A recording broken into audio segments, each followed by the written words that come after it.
4 types of lovers mentioned here. Lovers of self, lovers of money, and verse 4, lovers of pleasure and lovers of God. 4 types of lovers. And only one of them is right. A true Christian must be a lover of God. But instead of being a lover of God, he's going to be a lover of himself. His own rights, his reputation, his honor. One of the proofs of that is we get so easily offended. Only one who loves himself gets offended. One who doesn't love himself but loves God never gets offended with anything that another person says or doesn't say, with anything that another person does or doesn't do. We get offended because we get hurt. Our self-life gets hurt by the way somebody treated us, by what we heard somebody said about us behind our back. We love ourselves so much. And who are we talking about now? Unbelievers? No. So-called believers who have never understood what it is to take up the cross and put self to death. See, because in the last days there's going to be very little preaching about the cross and death to self-life. It's almost unheard of in most churches today and never heard of in Christian television. And so, when there's no preaching against death to self, self is going to flourish in the lives of many Christians.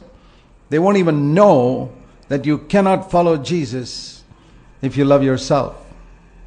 They'll think you can love yourself and follow Jesus. And look at the multitudes of Christians who get offended and hurt and don't even feel that that's a terrible sin. They say, well, somebody did that to me. I have a right to be hurt. Exactly, because you're an unbeliever. You're not a disciple of Jesus. That's why you've got a right to be hurt. If you were a disciple of Jesus, you have no right to be hurt.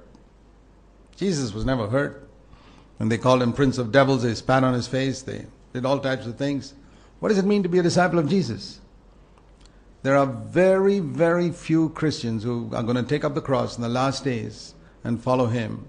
And so it's going to be very difficult to be a true Christian because we are surrounded by people who claim to be Christians, who claim to be filled with the Spirit, who claim to speak in tongues, etc., and who get hurt and get offended or are disturbed because their name was dragged in the dust. Now Jesus taught us to pray, Our Father who art in heaven, hallowed be thy name. Forget about your own name. But the last days, Christians are going to be more concerned about their name. For example, I'll tell you, do you know how much the name of Jesus is dishonored in India today? But that doesn't disturb most people who call themselves Christians. But if their name was dragged in the mud by somebody once, boy, that would really disturb them. Or if their little pretty daughter's name was dragged in the dust, boy, that would disturb them.